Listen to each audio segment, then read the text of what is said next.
Untuk memperbaiki kualitas udara Jakarta yang buruk, pemerintah Provinsi DKI Jakarta menerapkan larangan membawa kendaraan pada setiap hari Rabu bagi para ASN.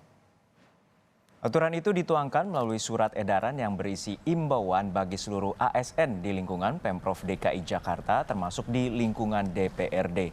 Pada hari pertama pelaksanaannya tampak kendaraan operasional berplat merah tetap beroperasi. Begitu pula aktivitas antar jemput ASN menggunakan kendaraan pribadi berbahan bakar fosil yang digunakan. Tapi tak sedikit pula ASN Pemprov DKI menggunakan bus antaran fasilitas Pemprov atau menggunakan transportasi umum, ojek online dan juga taksi. Pemprov DKI Jakarta menerapkan aturan untuk mengurangi polusi udara. Selain bekerja dari rumah, pegawai Pemprov DKI juga dilarang menggunakan kendaraan bermotor berbahan bakar fosil setiap hari Rabu. Informasi selengkapnya kita terhubung dengan jurnalis Kompas TV, Fedriska Ananda di Gedung Balai Kota DKI Jakarta. Rizka, bagaimana terkait dengan aturan ini dan bagaimana pula kepatuhan para ASN Pemprov DKI terkait dengan larangan membawa kendaraan berbahan bakar fosil? Ya, Juno, ini terkait dengan larangan Pemprov DKI terhadap ASN untuk tidak membawa kendaraan pribadi yang berjenis berbahan bakar energi fosil ini tidak begitu tampak signifikan ya, Juno. Kalau misalkan kami pantau sejak tadi pagi, ini masih tampak kendaraan operasional dari milik Pemprov DKI Jakarta yang berplat merah yang menggunakan berbahan energi fosil ini masih beroperasi begitu. Dan kemudian tadi kami pantau juga ada beberapa juga dari ASN ini yang juga menggunakan kendaraan pribadi untuk antar jemput di gedung Balai Kota. Nah, kalau misalkan kita melihat ataupun mengacu pada surat edaran yang disampaikan oleh Pemprov DKI yang mana menyatakan bahwa ASN ini diimbau untuk tidak membawa kendaraan pada setiap hari Rabu kecuali kendaraan-kendaraan yang berbasis energi listrik.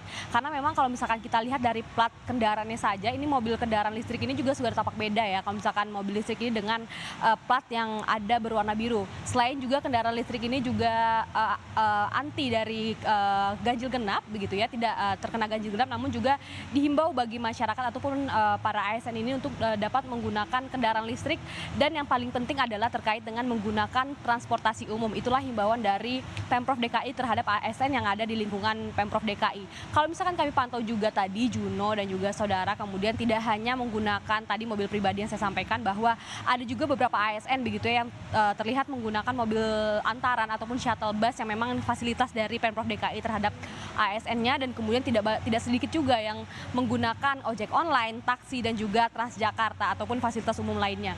Kalau misalkan kami pantau juga, Juno dan juga saudara, terkait dengan ASN yang tadi masih tampak menggunakan kendaraan pribadi berplat nomor hitam atau putih begitu ya. Ini memang sifatnya hanya drop off saja, hanya mengantarkan saja, namun memang ini perlu dikaji lagi terkait dengan surat edaran ini, kendaraan yang seperti apa yang diperkenankan ataupun bagaimana terkait detail aturannya. Apakah drop off ini juga diperkenankan begitu, karena kan memang walaupun hanya drop off saja tidak berparkir di lingkungan Pemprov DKI Jakarta, namun kan mereka ini juga berangkat dari rumah menggunakan kendaraan pribadi. Nah, inilah juga yang harapannya menjadi catatan dari Pemprov DKI untuk menjadi evaluasi bagaimana penerapan pelarangan penggunaan kendaraan pribadi pada setiap hari Rabu di Pemprov DKI Jakarta. Selain itu, Juno, berdasarkan pantauan kami juga ini dari Gedung Balai Kota ini juga memang tidak banyak begitu ya kendaraan yang berparkir di Gedung Balai Kota ini. Memang tampak kendaraan-kendaraan operasional saja ataupun hanya plat merah saja.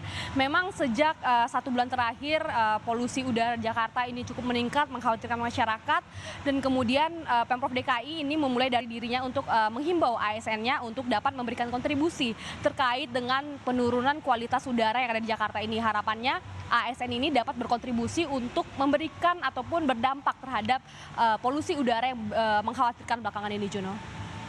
Ya, Friska, untuk selain adanya sanksi juga larangan, lalu bagaimana dengan larangan terkait dengan work from home dan juga ada aturan terkait dengan work from home, seperti apa implementasinya terutama sudah memasuki hari ketiga? Ya, Juno, kalau misalkan kami pantau ini ya, begitu kalau misalkan kemarin ini baru sekitar 17% ataupun 13% begitu disebut bahwa ASN dari Provinsi DKI Jakarta ini melaksanakan work from home. Hari ini kami belum dapat informasi resminya, namun himbauan dari Pemprov DKI ini harusnya mencapai 50% terkait dengan work from home ini. Kendala-kendalanya beberapa hari ini adalah terkait dengan beberapa kedinasan ini belum membuat terkait dengan penjadwalan siapa saja ini karyawannya yang akan melaksanakan WFH WFH ataupun datang langsung ke kantor. Nah, inilah yang masih menjadi PR kemarin yang disampaikan oleh pemerintah Provinsi DKI Jakarta. Harapannya ini hari ini sudah dapat 50% ASN ini dapat berkantor, dan 50% lainnya lagi yang WFH ini diharapkan juga tidak menurunkan standar ataupun kualitas kerjanya. Diharapkan dapat tetap mencapai target-target capaian harian yang telah ditetapkan oleh satuan kerjanya. Nah, ini kemarin disampaikan oleh otoritas dari Badan Kepegawaian Daerah Provinsi DKI Jakarta. Jadi meskipun memang mereka bekerja dari rumah, namun tidak diperkenankan begitu untuk meninggalkan laptop ataupun komputer hanya untuk kegiatan-kegiatan yang tidak berhubungan dengan pekerjaan. Kalaupun diberikan waktu istirahat, ini terkait dengan jam makan siang dan juga waktu istirahat begitu ya, dan kemudian waktu beribadah. Nah, kalau misalkan kita pantau juga Juno dan juga saudara bagaimana efektivitas dari work from home dan juga aturan pelarangan penggunaan kendaraan ini, kalau misalkan kami pantau ini hari ini Air Quality Pollutant Index di Jakarta ini masih mencapai 160, artinya ini masih tinggi. Jadi memang belum berdampak langsung begitu bagi terkait dengan kualitas udara di Jakarta.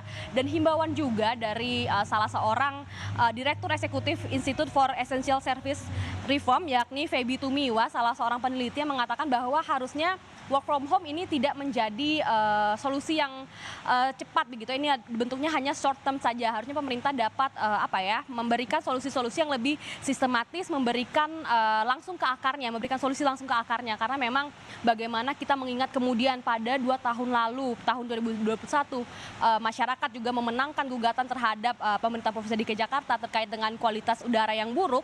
Nah, inilah kemudian masyarakat pada hari ini, saat ini begitu, menuntut dari pemerintah Provinsi DKI Jakarta dapat memperbaiki kualitas udara yang buruk 1 bulan belakang di Indonesia ini, di Jakarta ini, Juno. Baik, terima kasih atas laporan lengkap Anda, Fedriska Ananda dari Gedung Balai Kota DKI Jakarta.